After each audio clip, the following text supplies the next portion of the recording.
I don't know how many of you may know this, but it's been all over the news.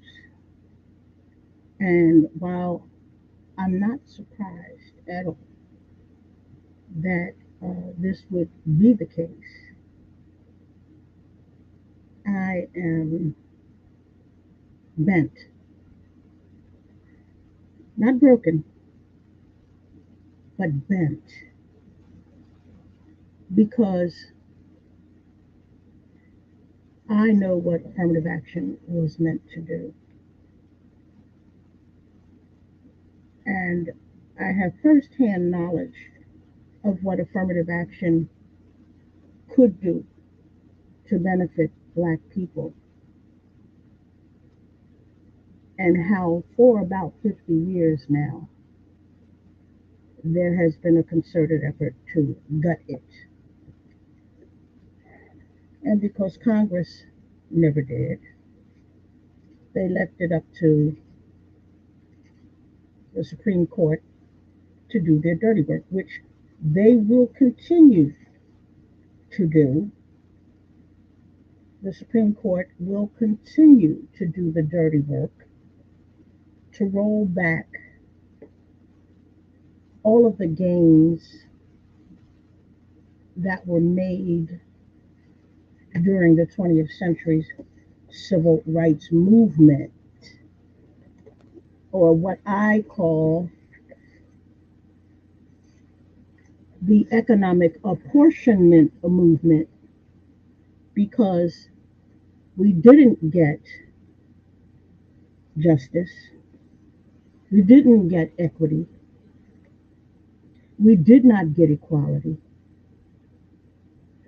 But what we did get was a limited opportunity,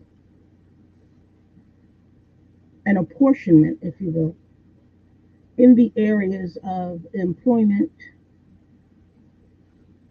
education, and then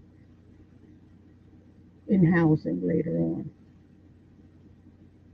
What I need to talk about is affirmative action for anybody who may not know what affirmative action was. Now, I had the opportunity to work in a bank in the 70s. I worked in the legal department, oddly enough, not oddly enough, but I worked in the legal departments where I actually got to know Will Smith's mom, Carolyn. We worked together in the legal department of Fidelity Bank, which ironically was the bank that was featured as the financial institution in Eddie Murphy's movie, where he played the poor man who they put a wager up to. Dan Aykroyd was in it. It was Trading Places. That's what it was. So anyway, I was working for this bank in the affirmative action unit of the legal department. In the beginning, it was in the personnel department, and then they moved it to legal because the bank had a consent decree, which meant that that's when affirmative action kicked in. Now, let me just explain what affirmative action was supposed to be. not what it turned out to be, not what they made it out to be, but what it actually was supposed to be. Prior to the civil rights movement, black people uh, were very rarely, if at any time, no, never recruited. Let's put it like let's just be real. Never recruited, never recruited for jobs.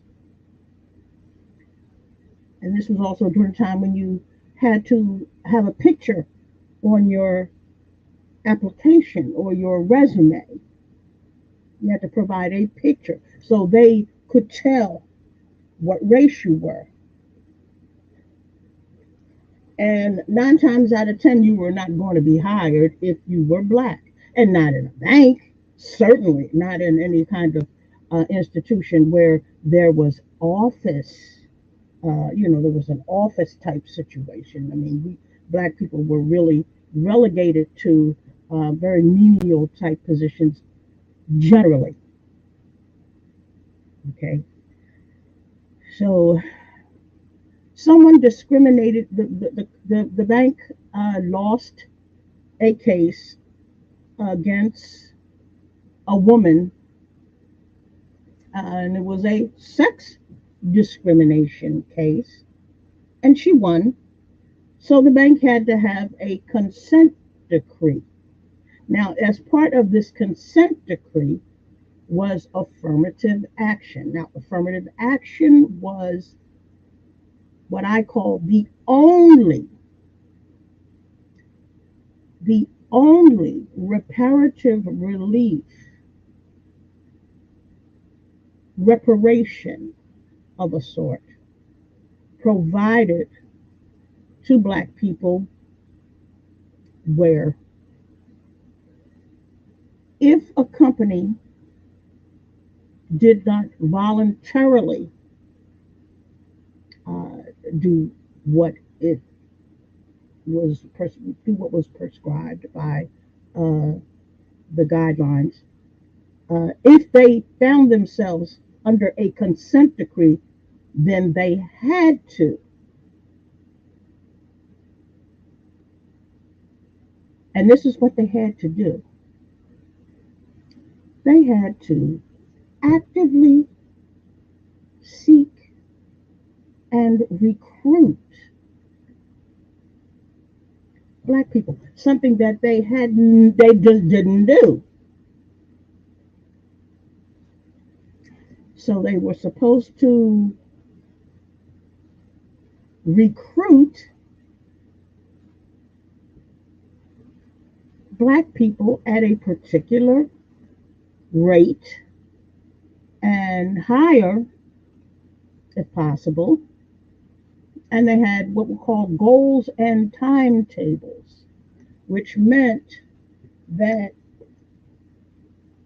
as you actively recruit, if in that year that you're actively recruiting, you find someone who is uh, qualified, and this went for both employment and education, then you brought them in. One a year, possibly two a year. Trust me, working in the affirmative action unit of that bank, the goals and timetables were not so much so that they had to employ 50 and 100 black people, one or two a year.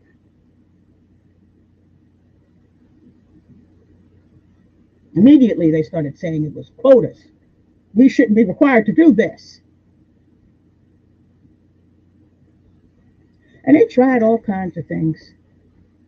I mean, even to extending it more to white women as opposed to black people. Like you had a better chance of getting a case in your prevailing in a case requiring a consent decree if you were um, white and woman and female than if you were black. And over time, it became more and more difficult to prove Whereas in the beginning, the onus was on the companies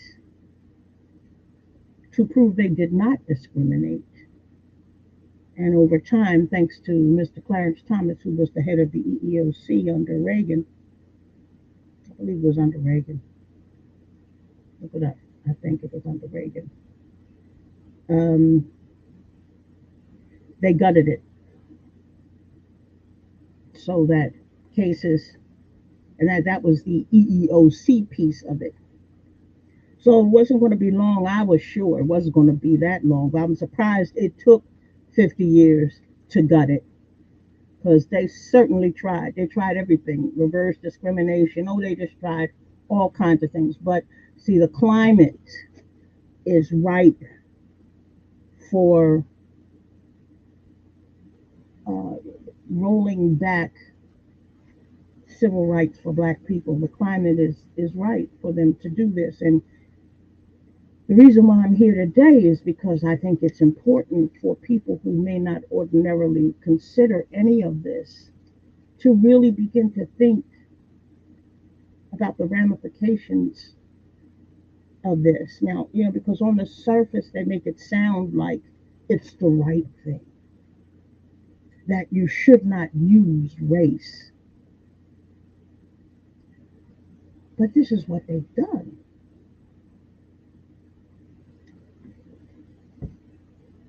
For years and years and years and years, they have used race against us. What affirmative action was supposed to do was use race for us. See the difference? So, what they're trying to play it off as is a nod to neutrality and merit.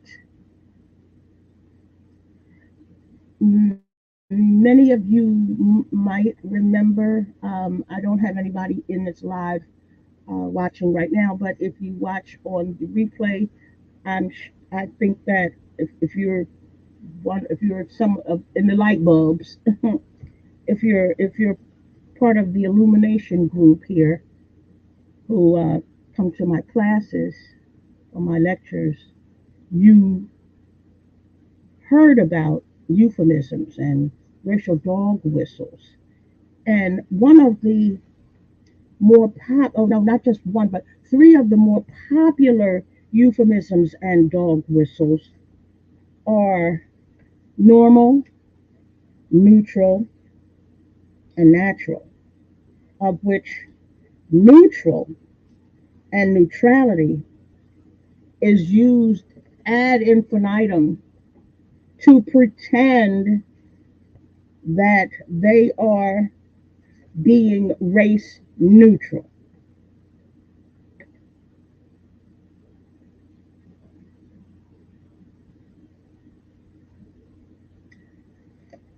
When they are being far from race neutral.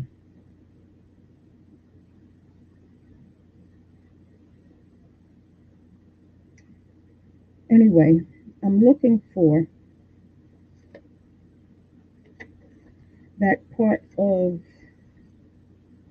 where I discussed neutrality because you're going to be hearing this more neutral. It is more neutral because they're not using color.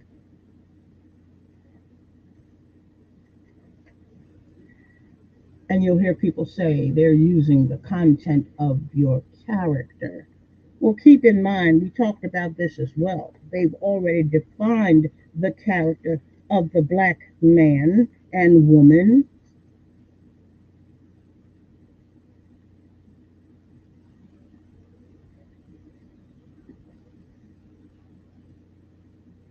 Yes, they have. Okay, so let's see.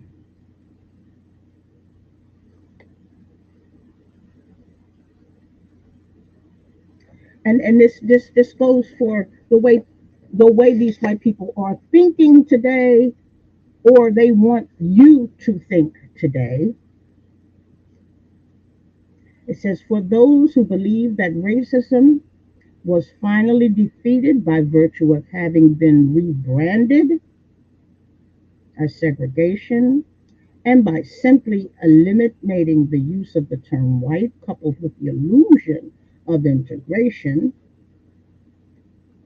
that these steps alone had cured the ills of the nation. However, as stated earlier, many who relied on defining and codifying racism as individual behavior were intent on relegating such behavior only to the most overt expressions as exhibited by groups like the Ku Klux Klan, skinheads, neo-Nazi groups, and various white vigilante groups. People within these groups were placed at the fringes of American society and ostracized while remaining visible and secure, and away from the quieter, more normal, there's that word, and neutral, there's that word, emergent white culture. Well, see, here's the thing. They think that they have arrived here. They know damn well that nothing could be further from the truth.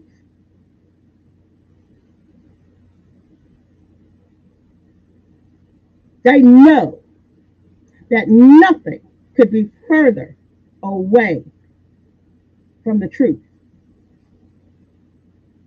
But they want you to believe that we live in a society now that is colorblind. It hasn't been that way since 2017. Truthfully, that's when that era actually ended for those who were left believing in the content of your character and neutrality. They want you to believe that this is the case.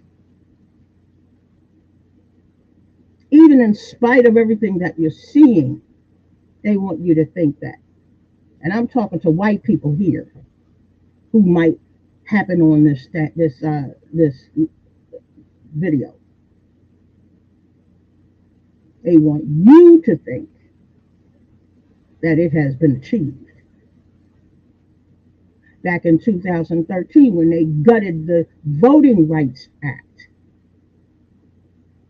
the same kind of neutral explanation was given.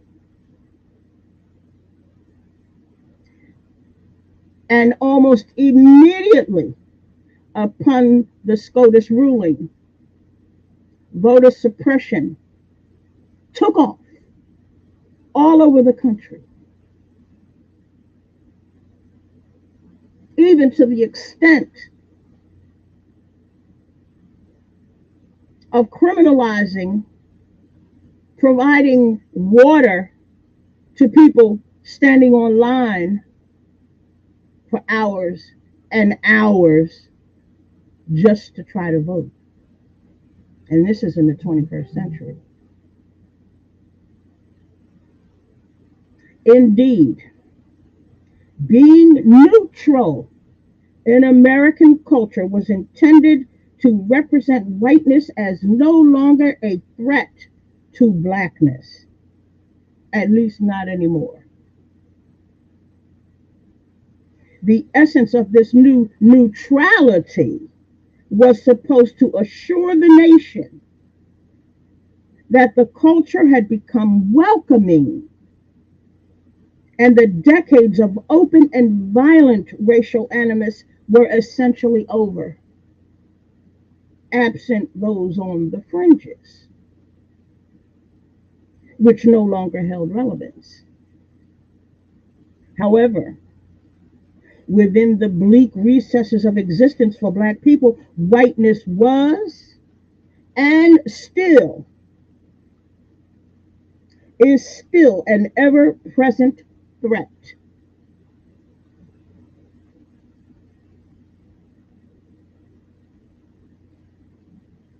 Teresa Guess alluded to the consequence of linking the concept of race to social activity. She explained that by changing the quote neutral categorical character of racism, it introduced agency into its implications on social relations, or the exertion of power being introduced. Neutral simply became another euphemism, hiding whiteness behind their feigned colorblindness and false notions of black as invisible, while race as character in social relations were simultaneously rendering blackness socially and legally criminal, to be feared by themselves and by white people as well. So there's neutral for you. They hide behind that term, neutral. They hide behind neutrality because of what it is supposed to mean. But trust me, they do not, they do not subscribe to any form of neutrality. What they want to do is go back to treating black people the way they always have in the past. And they want to be able to do it legally the way they were able to do it in the past. Do you understand? Just as an aside to get you really thinking, one of the things that Governor DeSantis of Florida says that he will do if he becomes president is that he will abolish birthright citizenship. I hope you really, really understand what that means for you as black people and your children.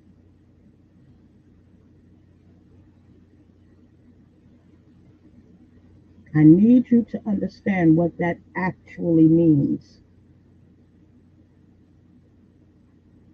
It means that if your child is born, your child is not automatically a citizen of the United States. He would be creating an entire generation of black people who are not citizens. And then their children would not be citizens. And their children would not be citizens. And their children would not be citizens.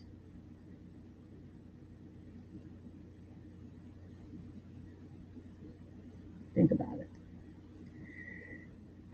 Okay, that's all I wanted to talk about.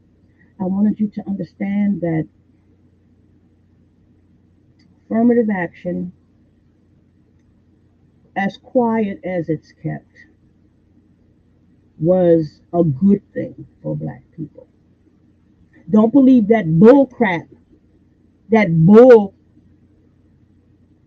that they wanted you to think that only people who were substandard, inferior, were chosen through affirmative action.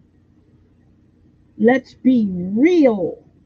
Let's be for real. What other thing in a society where white people desperately want to be considered superior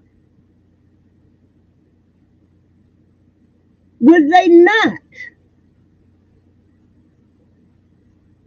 call an affirmative action hire or an affirmative action admission into college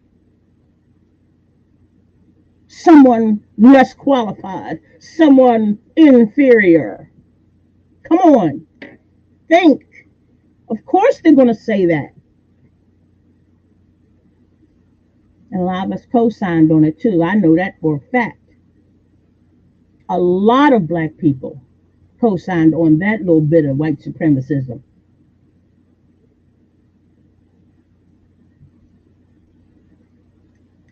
It's simply not true. Not when you know that by and large, we have to jump higher, run faster. We have to traverse those boulders. We have to try our best to remove every impediment they put in front of us and still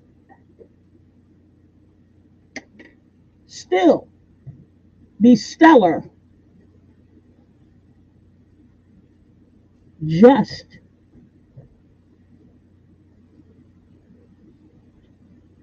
to make it.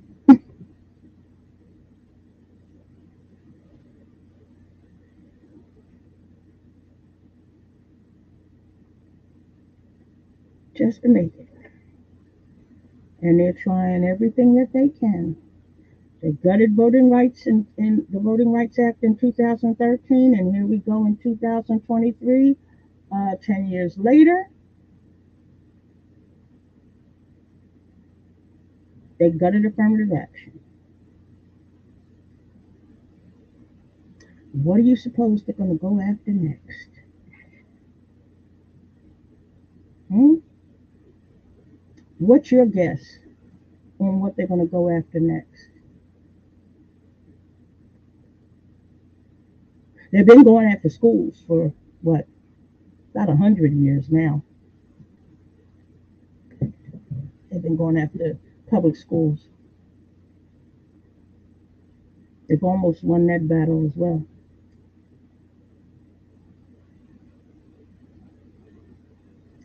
And don't think for a moment that just because this case had to do with college admissions, that there will not be ramifications in the area of employment. Because remember what I said. During the civil rights movement, we did not get justice. We did. That's evident by all the state-sanctioned violence we still experience. We didn't get equity. We got no equality. And the only thing that we got,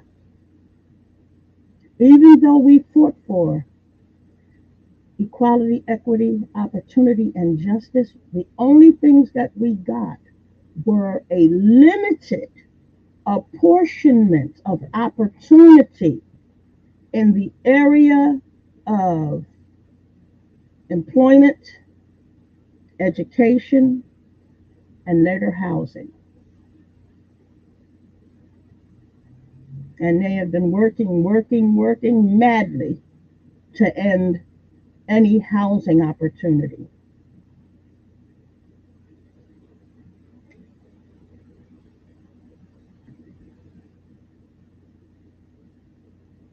So don't think that they're not going to come for employment next, or if not next, that it won't be. I'll say, don't think that this won't be simultaneous, because these are the only two areas where we were given even a modicum of reparative relief after years and years and generations of discrimination in those areas. So here we are in 2023. And because they say they can't look at race in college admissions,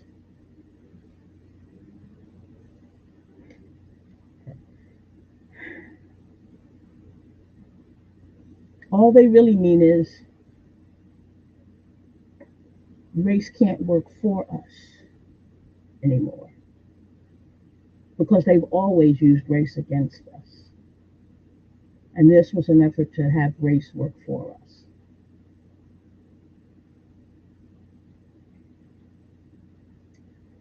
Okay.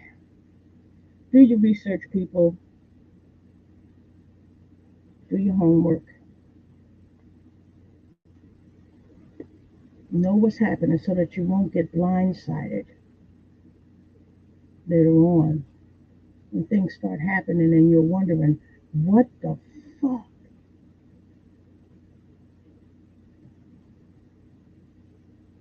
How did this happen?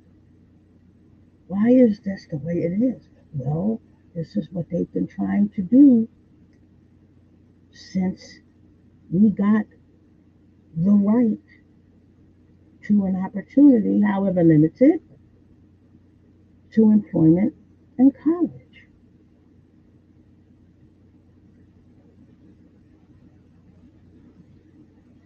So it's going to be harder. It's already difficult to get into college. They've been trying and trying and trying to get rid of the for profit colleges.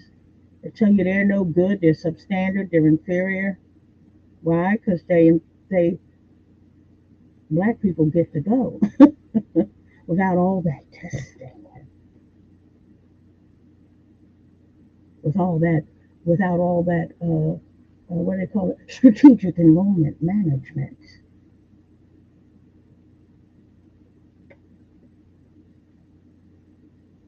It'll be harder and harder and harder for black people to get a college education. And it's going to be harder and harder and harder for black people to be employed in meaningful jobs, meaningful positions that pay a living wage.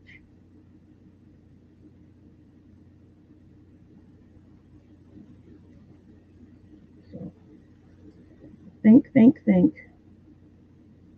Get out here and do some research, people. Find out what's happening because it's going to affect you. Or it'll affect you or your kids. It's going to affect you and your kids. And I just don't want you to be blindsided by what's happening because they're trying to turn back the clock on all of the gains that we made during the 20th century. They're trying to turn the clock back. So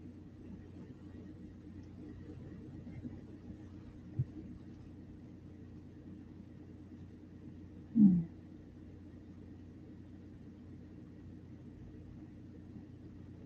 I'm going to say goodbye. I really don't have much more to say. Just be aware, stay woke, be woke. And if you're sleeping, wake up.